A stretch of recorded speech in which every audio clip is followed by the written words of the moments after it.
No, we haven't. All right, I got a couple of open meetings today, and I'm a little rusty because I wasn't here last time, so Okay. bear with me. All right, here we go.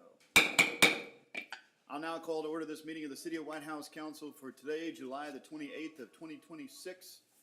Time is now 6 p.m. Ms. Nichols, will you please call the roll? Yes, sir. James Wansley. Here. Zach Briscoe. Here. Francel Burns. Here. John Chambers. Here. Michael Lowe. Here. Matt Lazary. Here. We have a quorum. Excellent. Please stand if you're able and join Councilwoman Burns as she leads us in a word of prayer. Divine and most gracious God, we thank you for today. We thank you for your blessings, God. We thank you for your darling son, Jesus. God, we thank you that last night wasn't our last night. God, we thank you for waking us up this morning, God, and clothing us in our right mind. God, we thank you for keeping us and blessing us when we can't look after ourselves. God, thank you for blessing us, our families, God. Thank you for being a provider, God. Thank you for always being the one that we can count on. Now, God, we ask that you bless the city, bless the elected officials, bless Leslie Black and the staff here in White House. Then, God, a special blessing for the citizens that make up this great community we all call home. God, we ask now that you bless this meeting. Go before us, lead us, guide us, and direct us. We ask these and all other blessings in your darling son, Jesus' name we do pray. Amen. Amen. All right, please join the council in the Pledge of Allegiance. I pledge allegiance to the flag of the United States of America and to the republic for which it stands, one nation, under God, indivisible, with liberty and justice for all. And the Texas flag. Honor the Texas flag. I pledge allegiance to thee, Texas, one state, under God, one and indivisible. Excellent, well done. Please have a seat. All right, that takes us down to item D, presentations. Today we have a presentation from Eagle Scout Issac Russell. We do not have presentation. He was unable to make it. We will, I guess we don't need to table that. We'll welcome him next time. Excellent. All right, on to community interest. We have some items of community interest here before you for your consideration. Mrs. Black. Mayor and council, election filing is currently open for the mayor position, place 2 and place 4. Ms. Nichols does have a couple of packets with her tonight if anybody needs to pick one up. Otherwise, they're available during our normal business hours, and they are due back no later than August 17th. Just as a reminder, we will have our budget and tax rate meetings.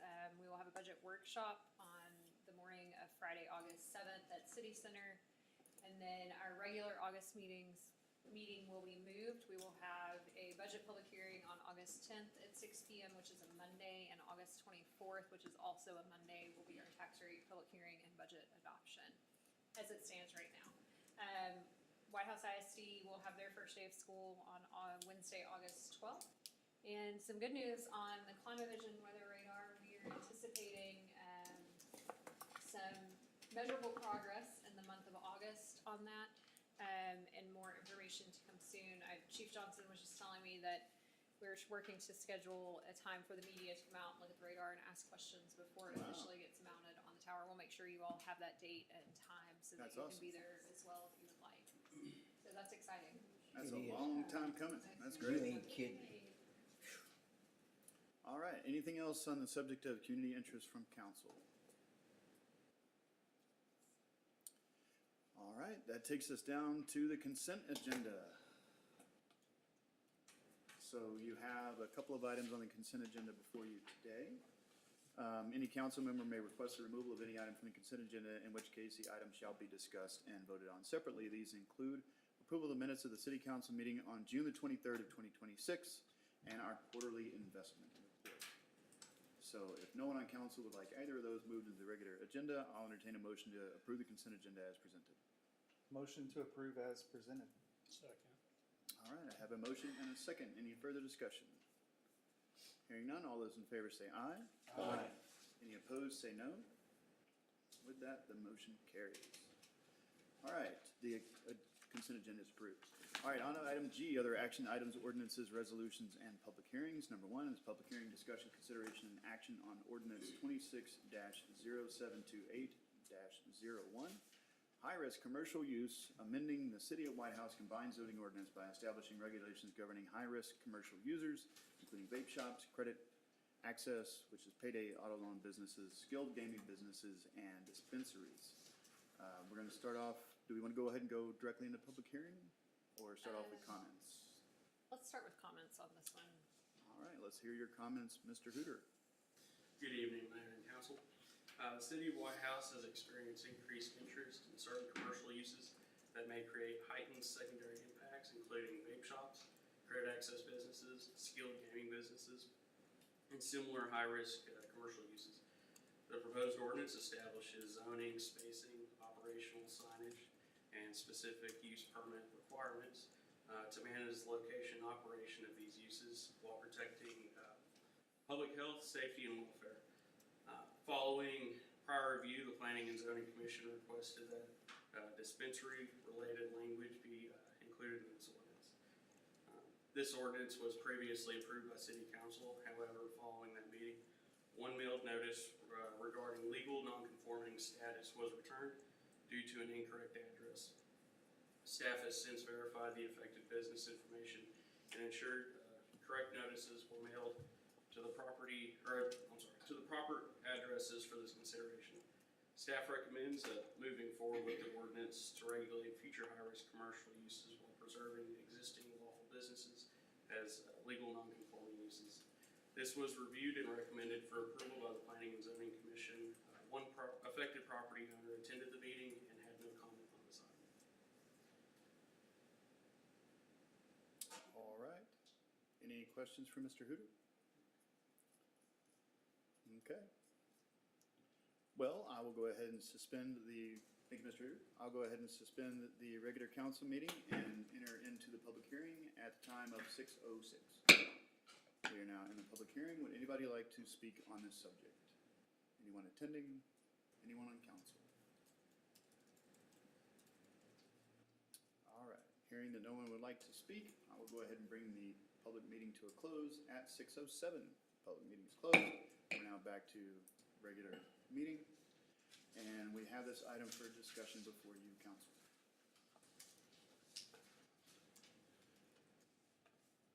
Any questions? All right, if there's no further questions or conversation, I'll entertain a motion. I'll make a motion to approve ordinance 26-0728-01. Second. All right, I have a motion and a second. Any further discussion? Hearing none, all those in favor say aye. Aye. Any opposed, say no. With that, the motion carries.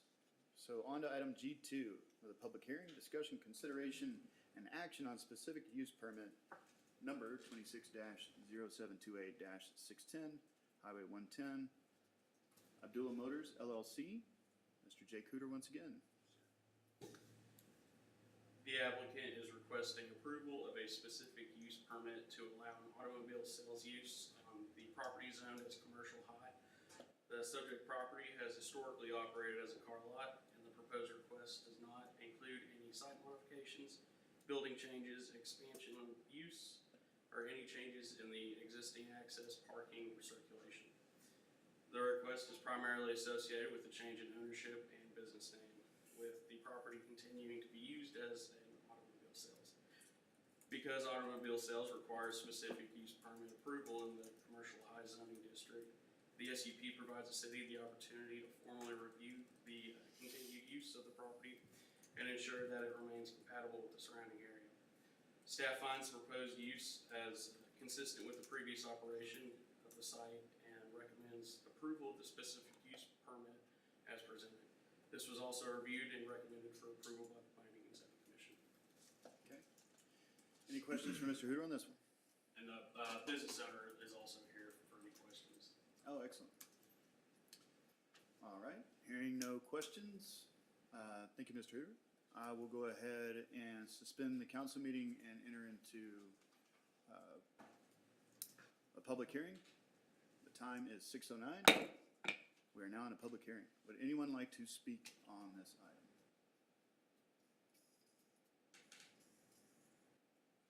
All right, I hear no one volunteering to speak, so the time is still 6:09, and we will return to the regular council meeting. You have this item before you for discussion, council. Seems pretty straightforward. It is. Been a car lot, gonna stay a car lot. Yeah, that's how I understand it. It's just, you gotta go through the motions when ownership changes hands. Right. All right, any further discussion? Hearing none, I'll entertain a motion. I make a motion to approve specific use permit 26-0728. I'll second. All right, I have a motion and a second. Any further discussion? Hearing none, all those in favor say aye. Aye. Any opposed, say no. With that, the motion carries. Thank you, sir. All right, item number 3 is discussion, consideration, and action of amending number 1 to the initial project order IPO between the City of Whitehouse and Kimley-Horn and Associates Incorporated. Mr. Henderson. Good evening, Mayor's Council. I'm here to talk about the amendment of the IPO between the City of Whitehouse and Kimley-Horn and Associates. It is basically going to be outlining the bidding process and the construction phase of this project, which will come to a grand total of $110,200. And that will basically get us into the bidding phase, which they've already started, because bids will actually start on August 7th at 2 p.m. this coming month. And this is for the rehab of the Austin Main Water Tower. When you say rehab, you mean painting? Yes, sir. We knew this was coming. So we had already talked about the funding of the actual work. What this agreement does is for the engineering bid preparation, bid package review, and inspection of the work on the tower. And so this is just to verify that contract specs are being followed, the bids are accurate, check references, all of those types of things throughout the course of the project. And I know $100,000 seems like a lot for that, but when we're talking about a $600,000 to $700,000 project, we want to make sure that it's done correctly, that it will hold up for the amount of time that the contract documents specify. Is this a maximum cost or is this the cost? Is it cost plus, or This would be the cost just for the contracting. Okay. it will be this cost? Okay, We will Inside, not know the actual cost of the actual rehab until bids Right. are received. right. coated, painted, inside and outside. You know when it was done last time? Just curious. I think it was in 2003, when, I believe that was when Hagen Tower was built. Oh, it's been a Because long it was time. painted the same time that Hagen Tower was built. One more question, yeah. Are we gonna put a logo on the water tower? Yes, sir. There's gonna be 4 in total. One will be a Whitehouse ISD logo. Good, good. The one you can see from the stadium, I suspect. Will be the Wildcat. Well, Unless they the didn't specify. Then we The main question is, will the spotlights still be up there? Yeah, the lighting will be improved significantly compared to what we have now. Good job. That's good. All right, any more questions? All right, thank you, Mr. Henderson. Thank you. Item you had, or council, you have an item before you for discussion. Any questions, comments? All right, hearing none, I'll entertain a motion. I'll make the motion for approval of amendment number 1 to the initial project order between the City of Whitehouse and Kimberly-Horn and Associates Incorporated. I'll second. All right, we have a motion and a second. Any further discussion? Hearing none, all those in favor say aye. Aye. Any opposed, say no. With that, the motion passes. On to item number 4, discussion, consideration, and action on recommendations to the EDCOG nominating committee for 2026-27 EDCOG officers. You'll notice I'm not on there. That's what I was wondering, so, cause you're the president right now? I currently serve as chair, and Chair. I'll be rolling off, and Okay. these are the people that are rolling off. So, AJ Mason was the first vice chairman. Ralph Caraway was the second vice chairman. Tate Barber was the third vice chairman. We had Commissioner Mims out of Henderson County. He was unseated, so his spot was filled by Jeremy Cook. And we have invited Longview Mayor, we are inviting Longview Mayor Kristen Ishihara with this nomination. Just based on what I know about these people, these are the people that show up, that do more than just, sit at the meetings. They actually ask good questions, and I think that they'll serve EdCog well. These are my recommendations. So is this something where all the different cities have to vote like unanimously for the same people, or is it a majority of the cities that are involved in EdCog? How does that work? The nominations that are submitted by municipalities and counties like us will go before the nominating committee of EdCog, and then they will make appointments based on those recommendations. Okay. So this isn't Fine. EdCog-wide. This is among people that already serve on the executive committee. Okay. So it's among the 18 people that are currently serving on that committee. This is some of them. Okay. All right, any questions? All right, hearing none, I'll entertain a motion. I'll make a motion to approve the recommendation of A.J. Mason as chairman, Ralph Caraway Sr. as first vice chairman, Good call. Tate Barber as second vice chairman, Jeremy Cook as third vice chairman, and Kristen Ishihara as secretary treasurer of the EdCog board. All right. I have a motion and a second. Any further discussion? Hearing none, all those in favor say aye. Aye. Any opposed, say no. With that, the motion carries. Thank you. Item number 5, discussion, consideration, and action on accepting funds of the Federal Bureau of Investigation support maintenance and replacement of target systems at the Whitehouse gun range. Chief Robeson. Mayor and council, hopefully this is an easy one. So as you know, we work with a lot of different agencies. We have one of the 2 police ranges in the county. And federal agencies are also used as well because of the need for training and qualifications. So we've had a partnership with the FBI for many years now, providing access to the range, the classroom, and other training facilities for their training and for their law enforcement purposes. In recognition of our department's past support and the continued availability of the facilities, which, as we discussed before, it stays very busy out there.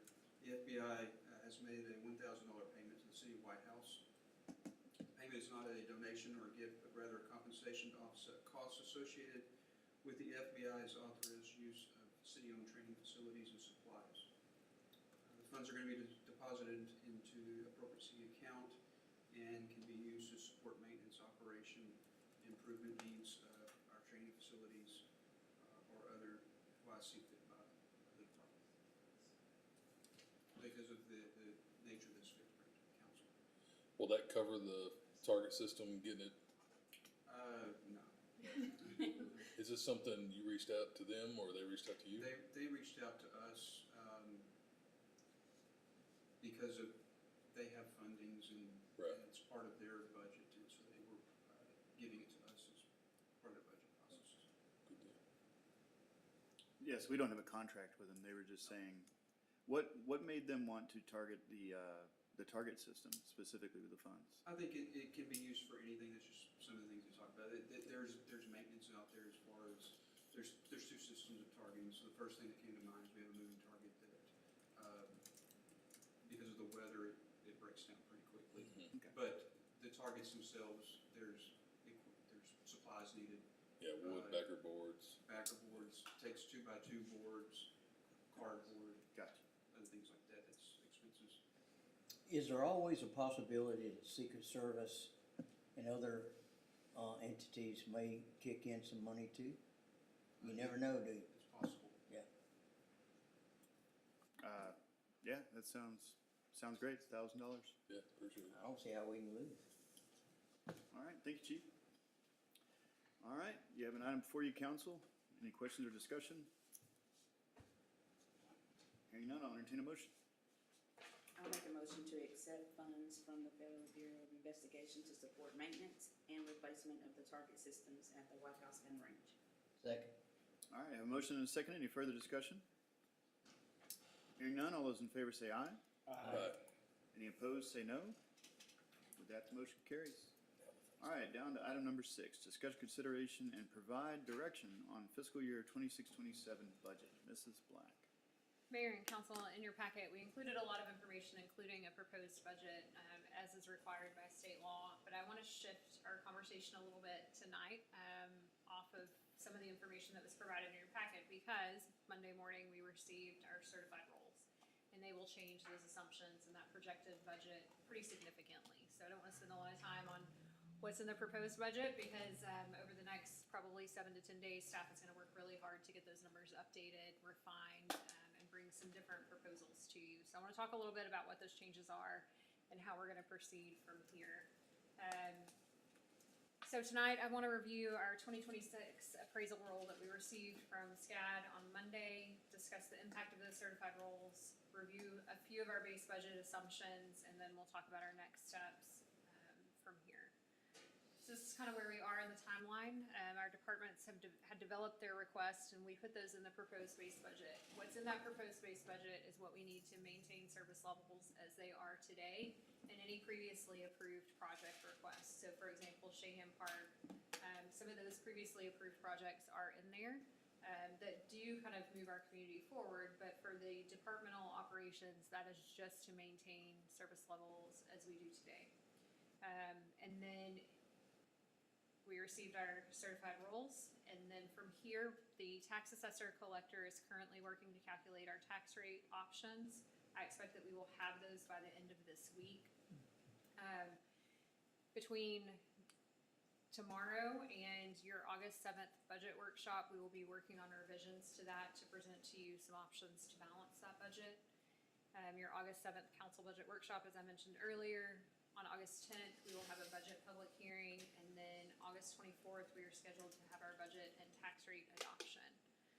I will say we did go ahead and send the budget public hearing notice to the newspaper, but because I anticipate our rates will be either within or below the voter approval rate, you could move this into September if we need additional time to discuss these options. So we are not quite under the same deadline.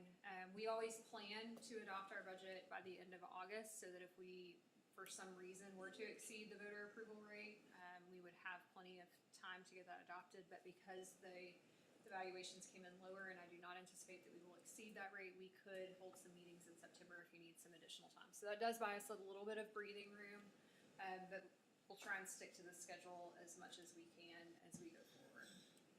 So let's talk about what we received in the certified appraisal. Can I ask a question Sure. on this? I'm sorry. On July the 31st, are you gonna notify us Yes, of I that? will email that out to you. And July the 29th, same, it's just revisions or notification?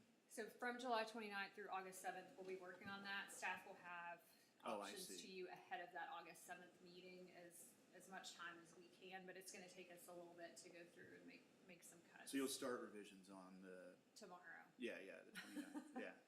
I see it now. Yeah. Okay, it's a range. yeah, Okay. But I was wanna make sure I wasn't missing a meeting. Those are notifications and we're, yes, sir. okay, I got you. Yeah, those are more task items for the staff to get you information, and then the August 7th, August 10th, and 24th are all meetings. Okay.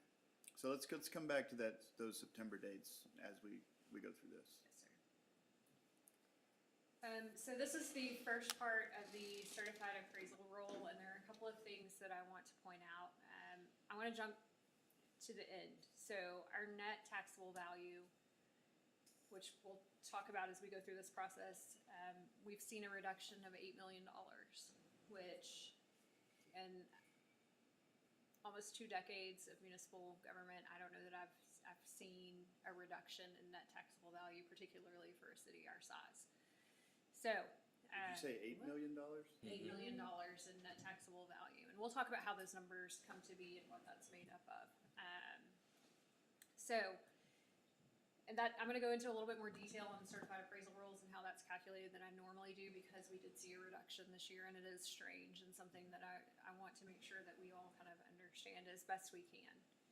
So this is received from the appraisal district, and this looks at all the different types of property that is taxed. So what we have here is the 2025 certified amounts. This is the number of parcels or accounts, and then the amount. And so over here in this last column, you can see the dollar amount change from the 2025 certified rolls to the 2026 certified rolls. So we saw an increase in 41 million in real residential single family, 6 million in multifamily, One of the things you'll see here is a reduction in real vacant lots. You would expect to see a reduction in that amount if you see a significant Right. increase on People are real building. residential. As property is developed, those two kind of offset a little bit. Obviously, the growth in real residential is significantly more because you're building a house on it. It's not just the land value anymore. Same for some of these other land values. Commercial property reduction, they're showing two parcels that moved from commercial to probably either residential or some other use. That one's not too concerning. We'll keep moving down here. Some of these are a little bit smaller.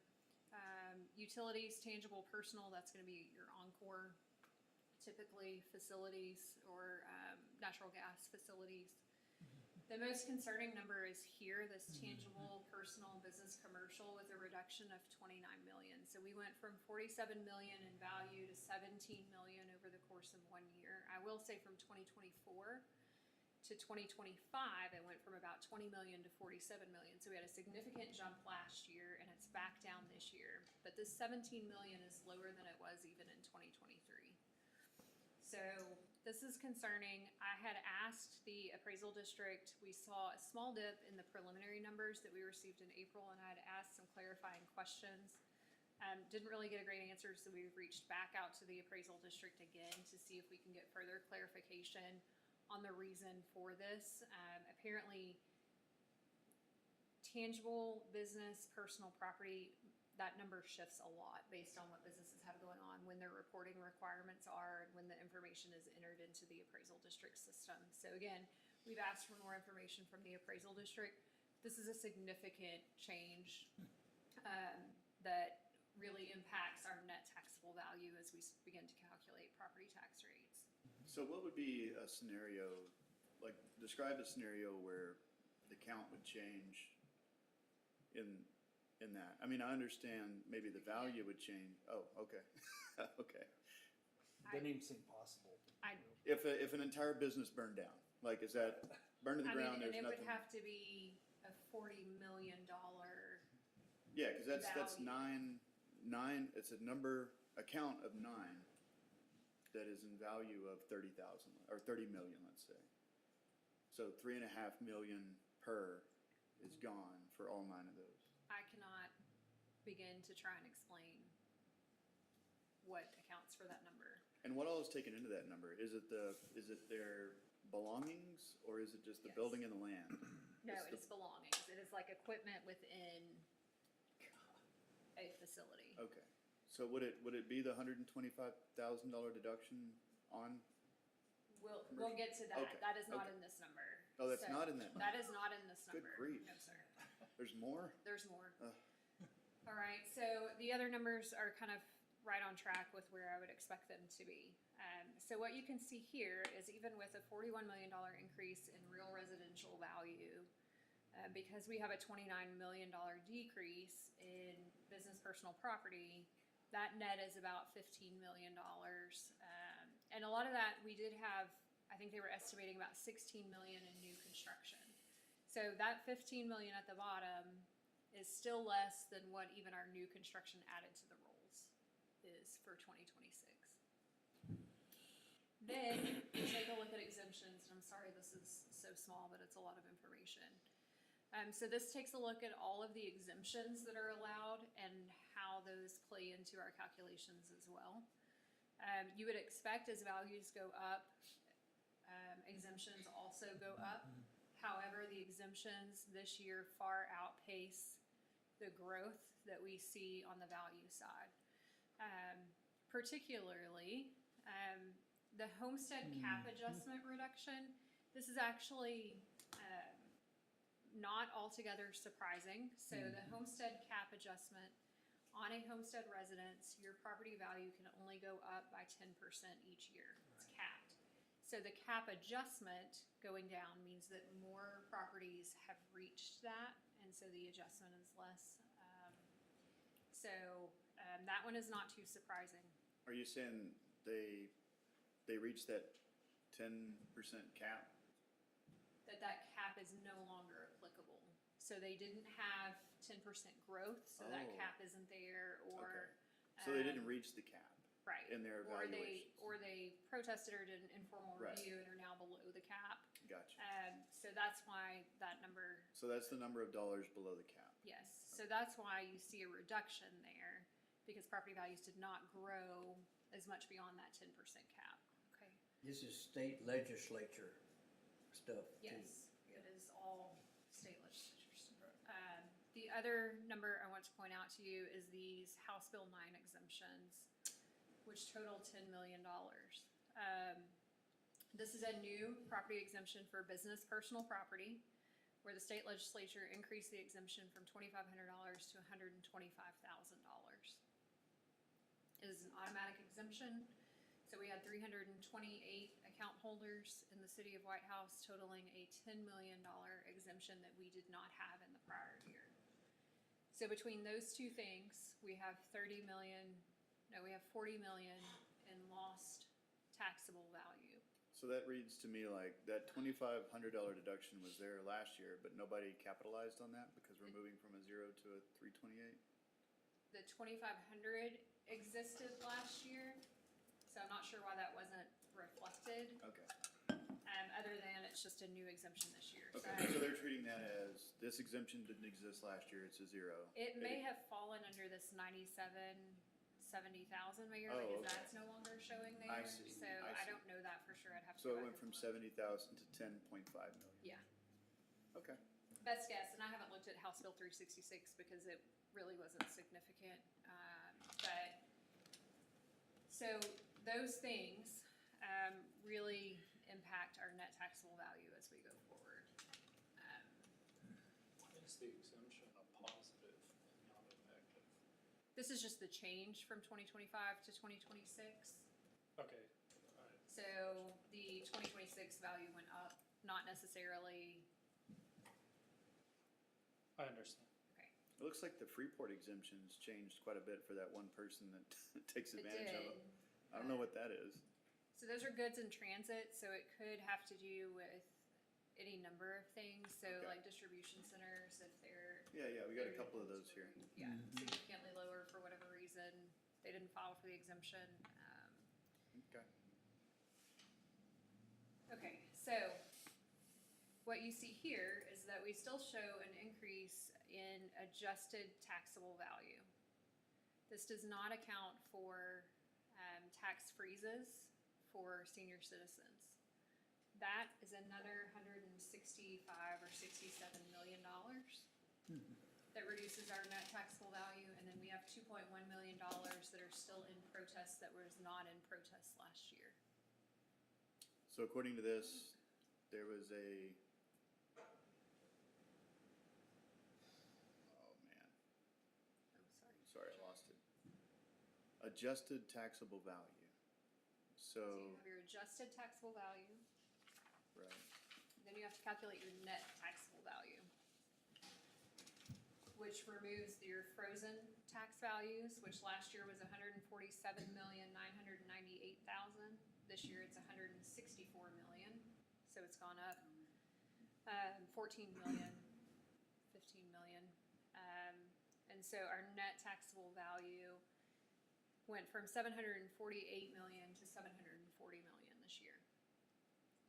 That's taxable value loss of 8.1 million.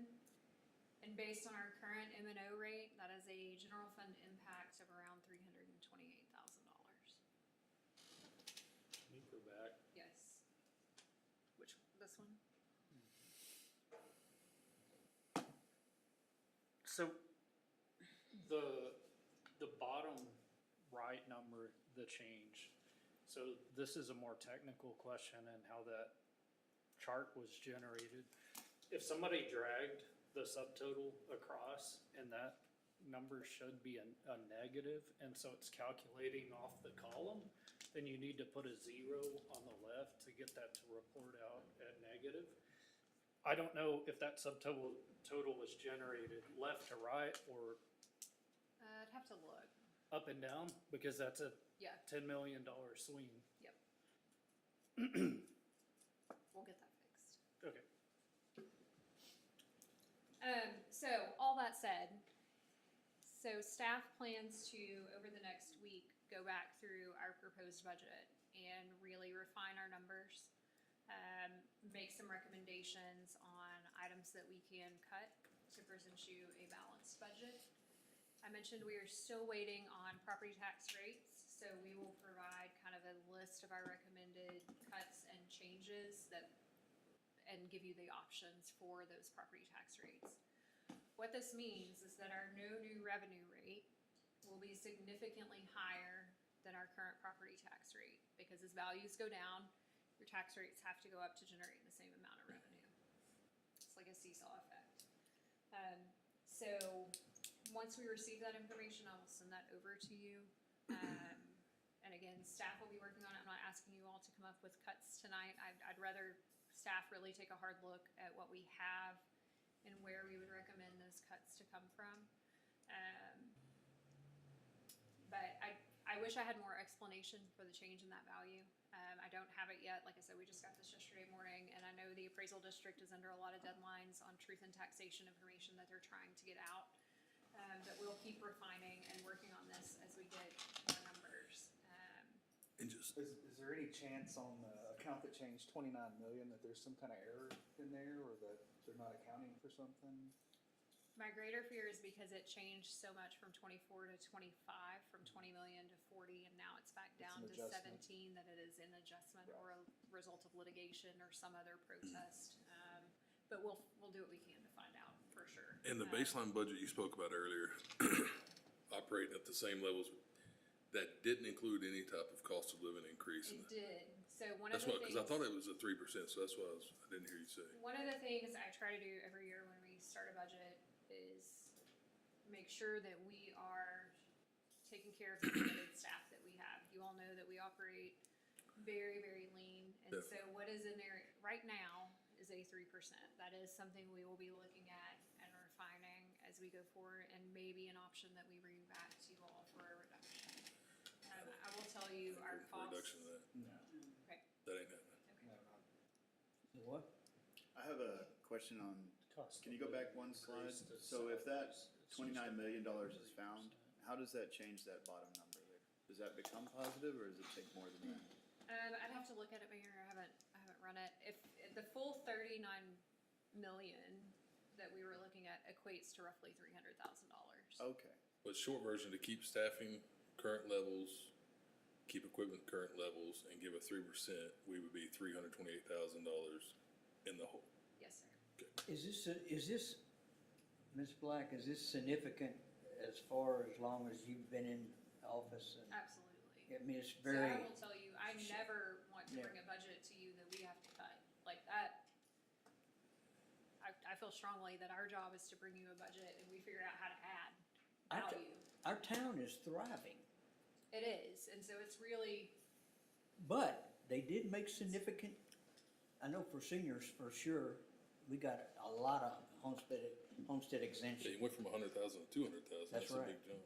That's a big deal. so. And but even with that, we'd have been fine other than the 39 million, 39 million, that's. Yeah, that's just Now, shocking. the 10 on the House Bill 9 exemptions, we're not gonna get that back, right? Right, Like, that's yeah, not an that's- error, that's new legislation, but the 29 million up on the top end of that, spreadsheet, we need some answers on.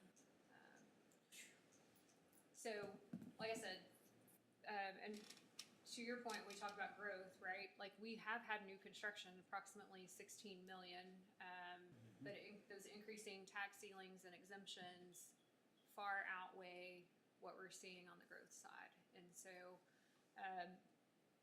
the real constraint with that is with that population growth, with inflation, with IT and cybersecurity requirements, you know, we just have greater demands on the expense side than what we can keep up with, particularly when we're losing value year over year. So, Well, I'll say from my viewpoint that, you know, equipment's nice to have, the nice newest thing, but at the end of the day, you have to take care of the people that work for the city first. So that's definitely an area I'd want to focus on is that. So how do you, I was gonna lost your words. Is there not something that is planned maybe 6 months before August the 7th that happens that we review? Like, how do we get to this point and we're shocked? So we did receive preliminary values in April. Okay. They were $53 million higher than what the certified rolls were that we received on Monday. Because I went back and I thought, okay, what did I miss, right? Like, there has to be something that kind of gave us an indication.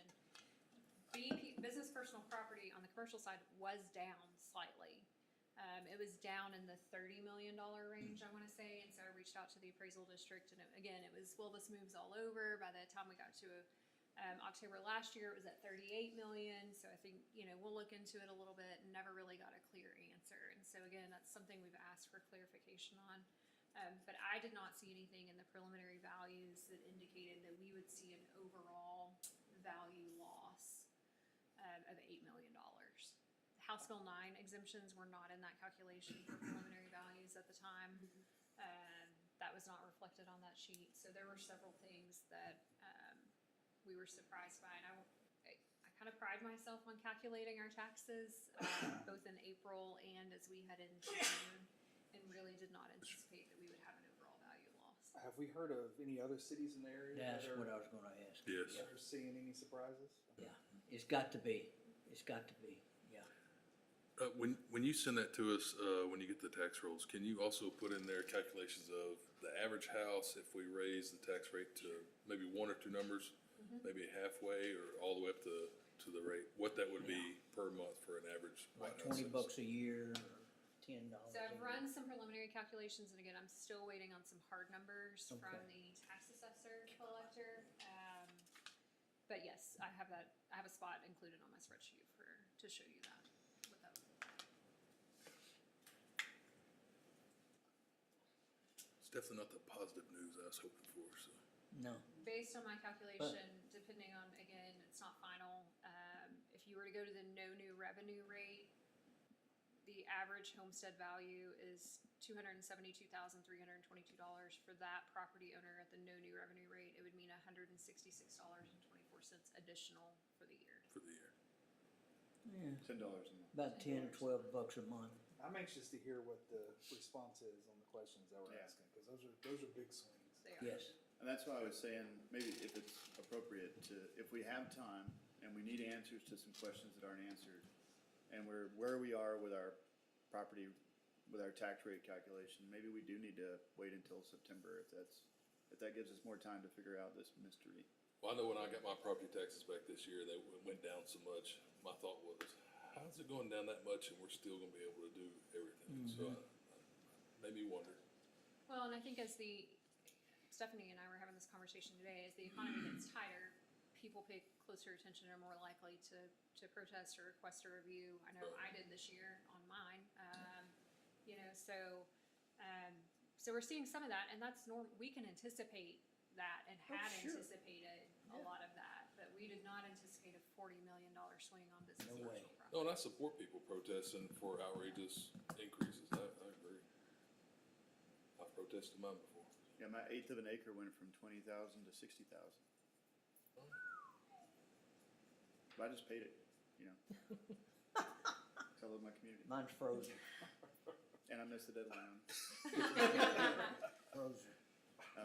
And that's the other thing, is as values increase, those freezes, get more and more significant over time as people stay in their houses longer, and that's great. I mean, that's what it's there for, but, Well, but, 65 up should be protected, so I I'm all for it. don't Yeah, for disagree. sure. So, and those things we account for, and we have those in our calculations. Year over year, we kind of know what that percentage is, so that as that total value increases, we know that the amount of the freeze increases by a similar percentage point. We're prepared for that. We try to be, and so, but this one is pretty significant. So again, next steps, we're gonna keep working on this, keep refining it. Jennifer and I have both kind of done some hand calculations on the tax rates, but we really wanna wait until we get the official information from the tax assessor collector. We'll refine those scenarios, identify areas that we can reduce expenditures. I do have some big concerns. As you all know, we sent some recommended things to you, which included replacing our tasers and some additional personnel in public safety.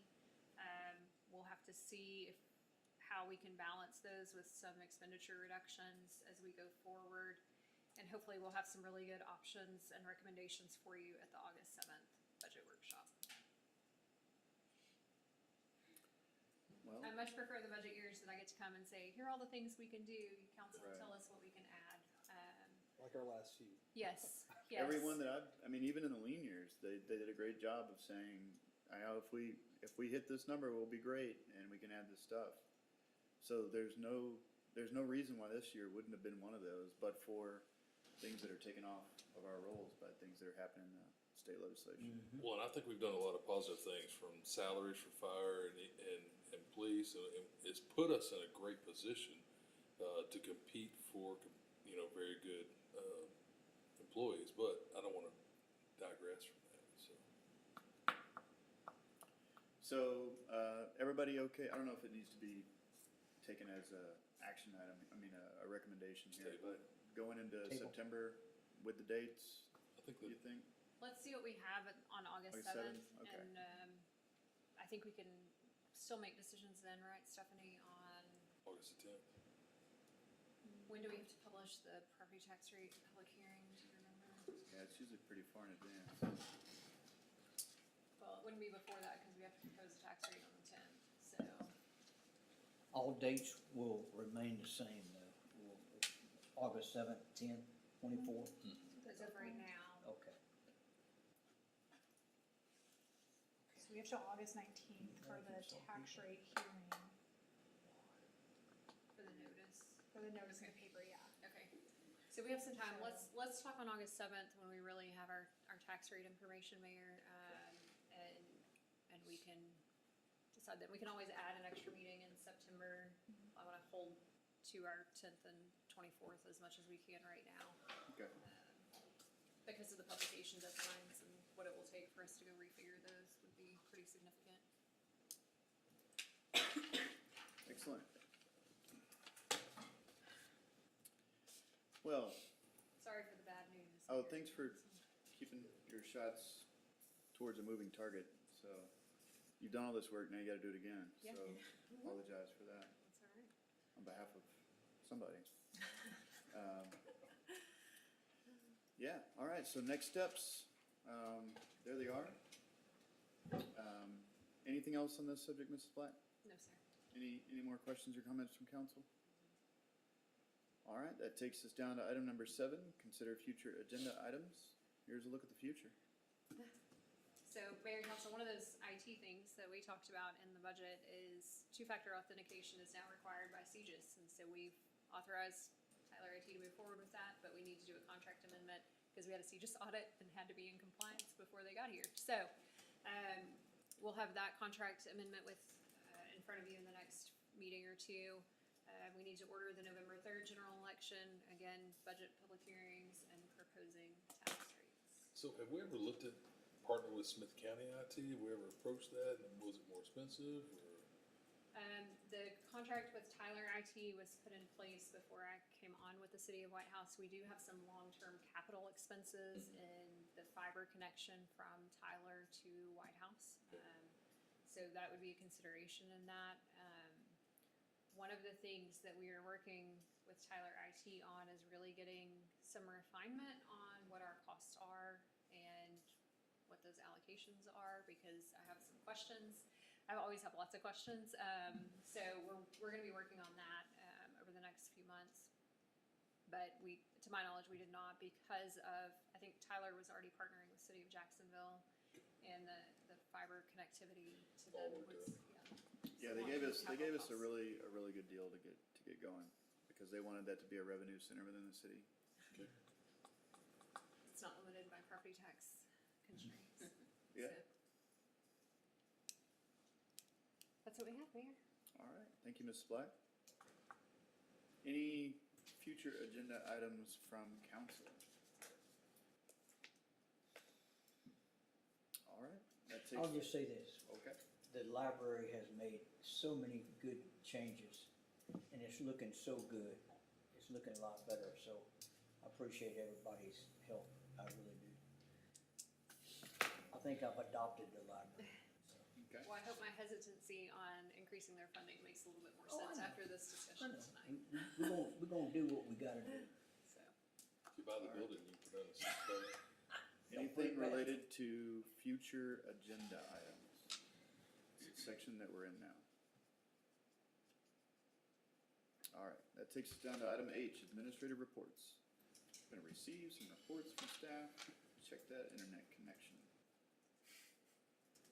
I feel like we should play like Jeopardy theme song. See how long it takes. Ooh, one spin, not bad. Look at that sales tax. Yeah. So that's the silver lining in our budget, is that we always budget conservatively on things like sales tax, and we thought property tax, but didn't end up being conservative with those things being yanked out from under us. Water revenue, I was curious to see what that looks like. Is it as bad as I think it is? Through June, it was up slightly. Oh, that's not bad. Yeah, I mean, as wet as it was, I thought it was gonna be low this month. Mayor and council, one of the things on the budget, we did include an assumption on a 3% water rate increase, 4% sewer increase in the utility fund. We did not talk about that at length tonight. We will talk about it on August 7th, but, But compared to other cities that are jumping 15%, 30%. we have not It's had been an a while. increase in our water base rate in some time. We have increased the cost on the higher tiers, but we've not had a base rate increase. And with what we're seeing with inflation and capital costs, my fear is that if we put it off, we would be looking at double-digit increases in the Which is future. a harder swallow. Yeah, I think the last time we did a rate study was 3 years ago, 4 years ago, and we were at par then. So, And we have not changed our base rate since then, right, so. yeah, that's a problem. We gotta sell it for what it costs. Okay. Even the sewer went up. We got more restaurants. Right.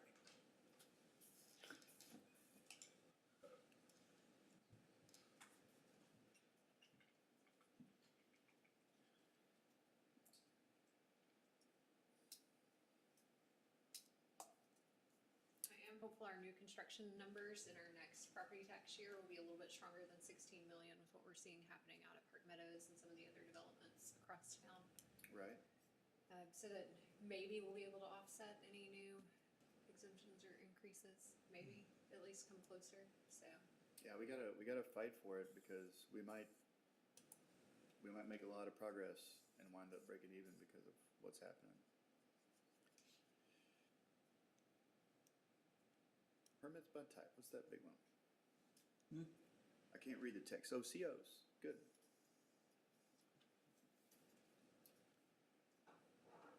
I always like when I see the response time for fires, I wonder if there's somebody with a stopwatch, and like, Yeah, they got a CAD. because it's 4.2. Everything's CAD now, right? 4.42. And y'all are status based, like you press the status button and it starts the clock, and on scene stops the clock. Yeah. It's been a good thing though, hasn't it? Absolutely. It really has, yeah. I see, like neighborhood services, we've gone from like reactive to almost proactive, and not just like, I guess, what would you say? Do I have those added? I may have not added those in here just yet. But done with empathy, like actually helping people address their problems instead of just punishing people for having problems. I'm proud to see that in those reports, among the other things, but those just kind of stood out to me this You time. talking about code enforcement. Yeah. Shelby does a great job of working with She property really owners to get does. compliance. I've noticed some very good things, positive. And there's some things that are being enforced now that weren't maybe enforced before, so citizens are having to be educated, which you should give a little leeway on that. Yeah. I mean, in the past, it's always been reactive. We'd get 3 calls about a property that's got, cars up on blocks or whatever. I don't even know if that's a thing, but, and then eventually it'd go out there, but now it seems to be a little bit more proactive. Yeah, here's our closed by compliance number. Oh, wow. And then closed after enforcement would be orange if it were If it were there. there. Yeah. Nice. I always wrote more warnings than I did tickets.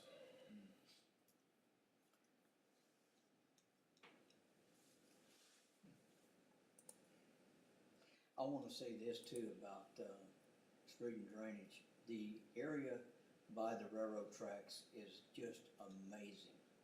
Really appreciate it, because again, one of the main roads you come down in this town is East Main, and it really makes it look nice. They did a lot of hard work over there to get those I know. piles cleaned up, so. All right, city center, let's see where we're at here. Steady growth throughout. Yeah, I tell you what, a lot of days I go by there and I mean, I'm amazed at the cars. It's really being utilized. yeah, we had an event there, I think it was last week or the week before, Yeah. where a lot of the engineers and planners came together. Architects, Came together. It was, the meeting was run by the mayor of Tyler, was there as a part of it. isn't that something? So we got a lot of exposure, to our city by being able to host that here. And we got to learn. I mean, we were part of that too. Yeah.